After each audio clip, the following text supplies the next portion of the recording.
Yesterday, Andrew was talking about sowing and reaping, and talking about it in terms of what we sow becomes the harvest of what we receive. So if we sow dissent, then that's what we're going to get back in our lives. If we sow love and goodness, then that is what we will get as a harvest in our lives.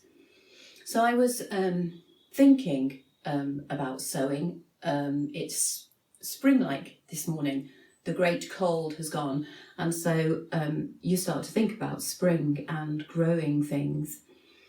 And this morning in my reading, I'm reading Leviticus at the moment, and in part of what God is saying in Leviticus to his people, it's about how to live within the covenant relationship that he is forging with them. How can they live alongside a holy God? And one of the things that struck me was something that God says, that when they are living within the promises that he gives, when they are living according to the guidelines that he gives, to the rules that he gives, it says, you'll have such a surplus of crops that you will need to clear out the old grain to make room for the new harvest. This made me think about what is the old grain? How strange that the grain was stored up and hadn't been sown in the ground. And it made me wonder, what have I got in my life that is old grain? And at the end of last summer, Beth and I did a bit of a clear out in the garden. Now, this isn't gardening by the book. So gardening is a bit of a muddle sometimes, and we learn as we go along. And what we'd done was we gathered up the bulbs that had been grown in the pots, bulbs that had grown up where we didn't want them to be, and we'd gathered them and we stored them. We dried them off, we stored them.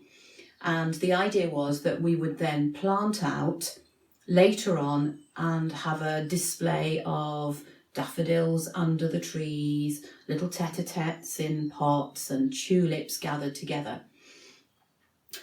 But we didn't get on with it.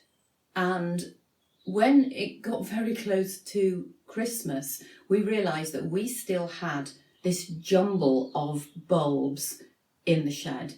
And it hadn't started out as a jumble. It had started out rather more clearly defined. These are daffodils, these are tete-a-tetes, these are tulips. But by the time we got to them, it was quite hard to distinguish which bulb was what. And also, to our embarrassment, these bulbs had started to sprout. They wanted to be in the ground. So we took the decision that we would put them all in the earth anyway. And as far as we could, we sorted them out and we planted every single bulb in the garden. Some in pots, some under the trees, and some of them we really did not have any hope for at all. They were past their sell-by date. They had started sprouting. They weren't very happy. And yet, come the new year, we've looked under the trees where they've been planted, and there is an extraordinary amount of growth coming up from these bulbs.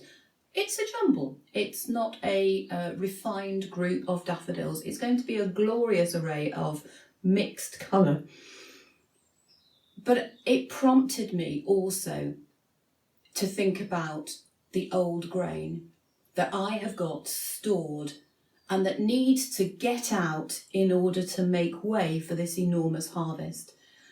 And we are believing God for revival. We are believing him for a new move of his Holy Spirit that is going to awaken our hearts and that of the nation.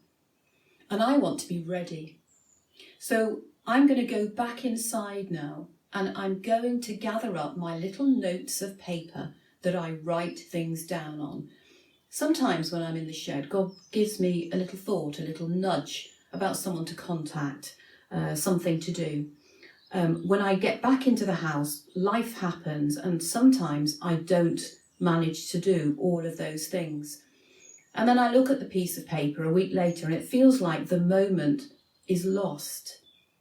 But I'm going to take heart from this idea of these bulbs that just wanted to grow. And I'm going to go and gather up those thoughts, those ideas, those people to reach out to. And whether it feels like the moment has passed or not, I'm going to do what God's Holy Spirit prompted me to do, and I'm going to plant those seeds.